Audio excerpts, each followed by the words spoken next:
जून विश्व पर्यावरण दिनની ઉજવણી કરાઈ છે ત્યારે સુરતના કાપોદ્રા પોલીસ સ્ટેશને પોલીસ ઇન્સ્પેક્ટર એમ.બી. અવસુરાની આગેવાનીમાં પર્યાવરણ પ્રેમી પોલીસ સ્ટાફ સહિતનાઓ દ્વારા ગ્રીન અને ક્લીન પોલીસ સ્ટેશન બનાવ્યું છે। કોઈપણ પોલીસ સ્ટેશનમાં જતા સ્વાભાવિકપણે લોકોને ડર લાગે, પરંતુ આજે તેનાથી તદ્દન વિપરીત સુરત શહેરના કાપોદ્રા પોલીસ સ્ટેશનમાં પ્રવેશતા જ તમારી માન્યતા ધરમૂળથી બદલાઈ જશે। સુરત શહેરમાં આવેલું કાપોદ્રા પોલીસ સ્ટેશનમાં કલાકો સુધી બેસવાનું મન થાય એવું સ્વચ્છ, સુધડ અને ઇકો ફ્રેન્ડલી છે। આ પોલીસ સ્ટેશન અન્ય કરતાં એટલા માટે અલગ છે કારણ કે અહીં કાર્યરત તમામ પોલીસ જવાનો, અધિકારીઓ પર્યાવરણ પ્રેમી છે। અહીં ફરજ બજાવતા પ્રકૃતિ પ્રેમી પોલીસ ઇન્સ્પેક્ટર એમ.બી. અવસુરાએ પોલીસ અને પર્યાવરણનો સુમેળ રચ્યો છે। તેમની આગેવાનીમાં પ્રકૃતિ પ્રેમી પોલીસ સ્ટાફની સહિયારી માવજતથી ગ્રીન અને ક્લીન પોલીસ સ્ટેશન બનાવ્યું છે। વૃક્ષોથી આચ્છાદિત પરિસરના કારણે પક્ષીઓના કલબલાટી પોલીસ સ્ટેશન આહ્લાદક અનુભૂતિ કરાવે છે। મારું નામ મનોજ અવસુરા છે। હું પોલીસ ઇન્સ્પેક્ટર તરીકે કાપોદ્રા પોલીસ સ્ટેશનમાં ફરજ છેલ્લા સપ્ટેમ્બર મહિનાથી બજાવું છું। કાપોદ્રા પોલીસ સ્ટેશનમાં મારા પોસ્ટિંગ થયા પછી અવારનવાર તહેવારો આવતા હોય, એ દરમિયાન અમે એક ડ્રોન વ્યૂથી પોલીસ સ્ટેશનનો વ્યૂ લીધેલો।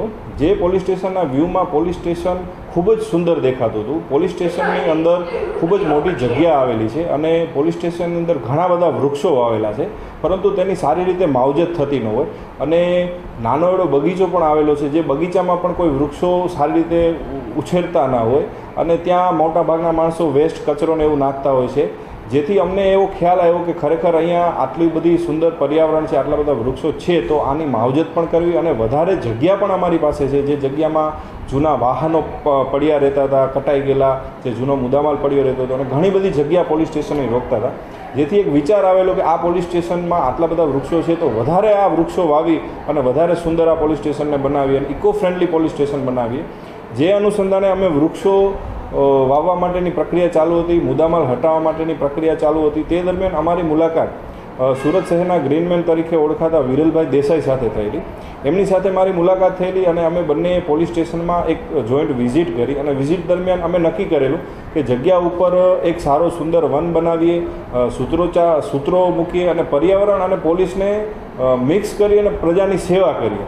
જેથી અમે જૂનો મુદ્દામાલ પડેલો હતો એ પણ ત્યાંથી હટાવેલી અને વિશાળ જગ્યા જે અમને મળેલી, જેમાં અમે આશરે કુલ 900 જેટલા વૃક્ષોનું વાવેતર કરેલું છે, 900 જેટલા છોડવા વાવેલા છે। આખા પોલીસ સ્ટેશનમાં જગ્યાએ કુંડા મૂકેલા છે અને અમારો હેતુ એવો છે આ પોલીસ સ્ટેશનને ગ્રીન પોલીસ સ્ટેશન બનાવવાનો। આ પોલીસ સ્ટેશનનું નામ અમે ગ્રીન કાપોદ્રા પોલીસ સ્ટેશન તરીકે રાખવા ઈચ્છીએ છીએ અને અમારો હેતુ એવો છે કે પોલીસ ખૂબ જ સ્ટ્રેસમાં કામ કરતી હોય છે। મારા પોલીસ સ્ટેશનમાં આશરે 90 જેટલા પોલીસ કર્મચારીઓ કામ કરે છે, ખૂબ સ્ટ્રેસમાં કામ કરતા હોય છે, જેને એક સારું વાતાવરણ મળે, એક વૃક્ષોથી હૈરુભૈરું પોલીસ સ્ટેશન હોય। આ ઉનાળામાં ખરેખર આ પોલીસ સ્ટેશનમાં ટેમ્પરેચર પણ 2 ડિગ્રી જેટલું ઓછું રહે છે, જેની અનુભૂતિ પબ્લિક અને પોલીસ બંને કરે છે, જેથી એક સારું વાતાવરણ મળે। આ વૃક્ષો વાવ્યા પછી અમે ચકલીઓ આવે એના માટે માળા પણ પોલીસ સ્ટેશનમાં મૂકેલા છે અને સુંદર ડિઝાઇનો કરેલી છે। ઇવન લોકઅપમાં આવતા જે આરોપીઓ છે તે પણ પર્યાવરણ અને એક ક્રાઇમ છોડે એ માટેના સૂત્રોચ્ચાર અને પેઇન્ટિંગો પણ અમે કરેલા છે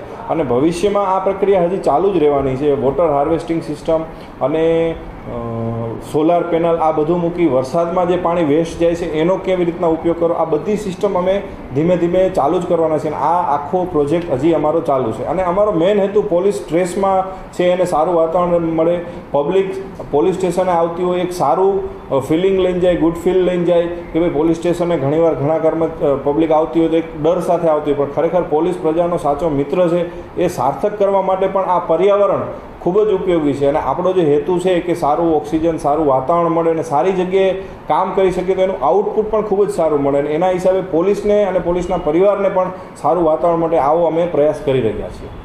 સાહેબ, ખાસ કરીને પાસપોર્ટની અરજી માટે આવતા હોય છે જે અરજદારો, તેમને પણ કોઈ ગિફ્ટ આપવામાં છે?